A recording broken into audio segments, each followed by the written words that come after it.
Perkenalkan, saya Nindi Epiga Erika dari Universitas Negeri Medan. Di sini, saya akan memaparkan materi tentang kepemimpinan dalam manajemen. Namun, apa sih beda kepemimpinan dengan manajemen itu? Nah, jadi saya akan memaparkan lebih rinci pada slide berikutnya. Definisi kepemimpinan dan manajemen. Secara umum, kepemimpinan adalah sebuah kemampuan di dalam diri seseorang untuk memimpin dan mempengaruhi orang lain dalam hal bekerja, yang dimana tujuannya adalah untuk mencapai target yang telah ditentukan.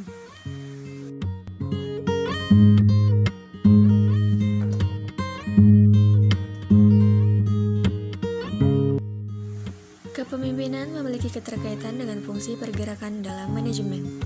Pada dasarnya, fungsi pergerakan termasuk memberi motivasi, memimpin, komunikasi, training, dan berbagai jenis aktivitas yang melibatkan keterampilan pribadi.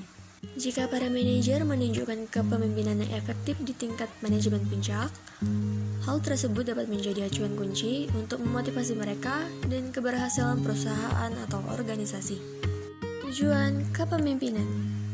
Terdapat dua aspek dari tujuan kepemimpinan, yaitu yang pertama, mencapai tujuan. Kepemimpinan merupakan sarana untuk mencapai tujuan.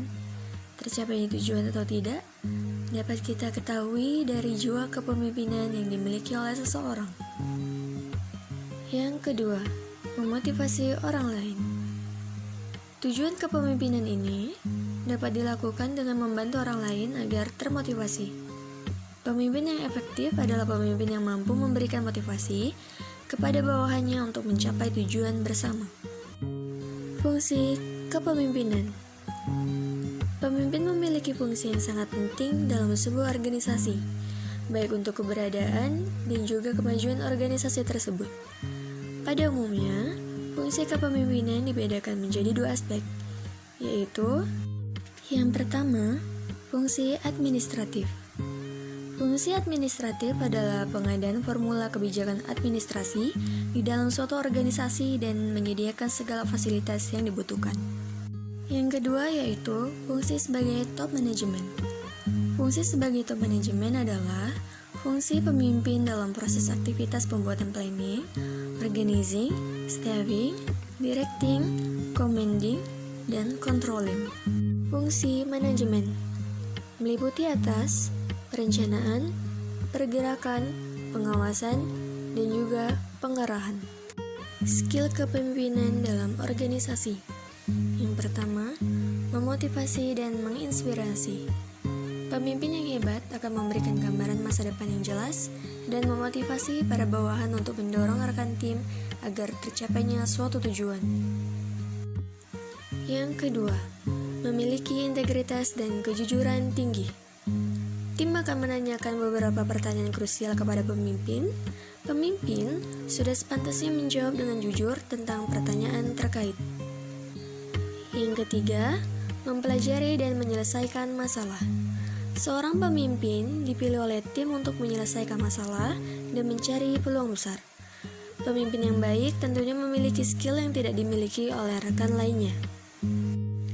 Yang keempat, bekerja agar hasilnya tercapai.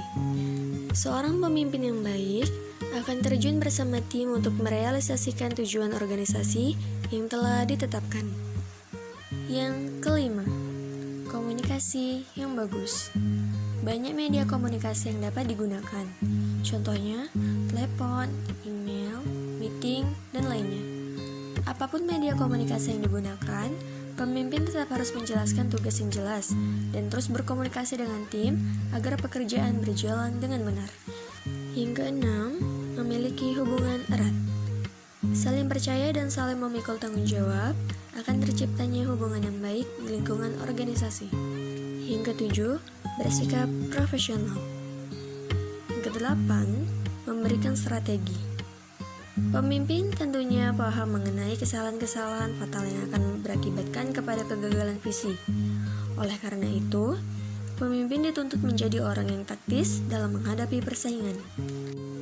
Yang kesembilan yaitu bersifat membangun. Pemimpin harus terus mengembangkan skill dan profesionalitasnya. Dan yang terakhir yaitu melakukan inovasi. Sebuah organisasi harus terus berinovasi untuk bisa bertahan di tengah persaingan organisasi. Gaya kepemimpinan. Terdapat 4 aspek dari gaya kepemimpinan, diantaranya yaitu: yang pertama, kepemimpinan birokrasi.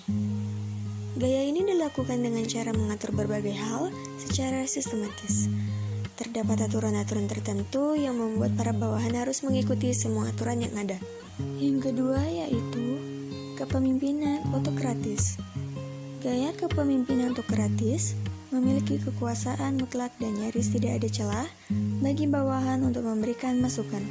Yang ketiga, kepemimpinan delegatif. Dari gaya ini, para bawahan mendapat kebebasan dari para pemimpin. Namun, hanya bawahan yang memiliki pengetahuan dan pengalaman saja yang diperbolehkan menggunakan gaya ini. Dan yang terakhir yaitu kepemimpinan partisipatif. Gaya partisipatif memberikan kesempatan bagi para bawahan untuk berpartisipasi lebih banyak dalam membuat sebuah keputusan. Biasanya, gaya kepemimpinan ini dapat ditemukan jika atasan dan bawahan menjalin hubungan yang baik. Demikianlah pemaparan materi saya kali ini. Jika ada kesalahan dari segi kata ataupun pengucapan, saya ingin memohon maaf. Sekian dari saya. Assalamualaikum warahmatullahi wabarakatuh.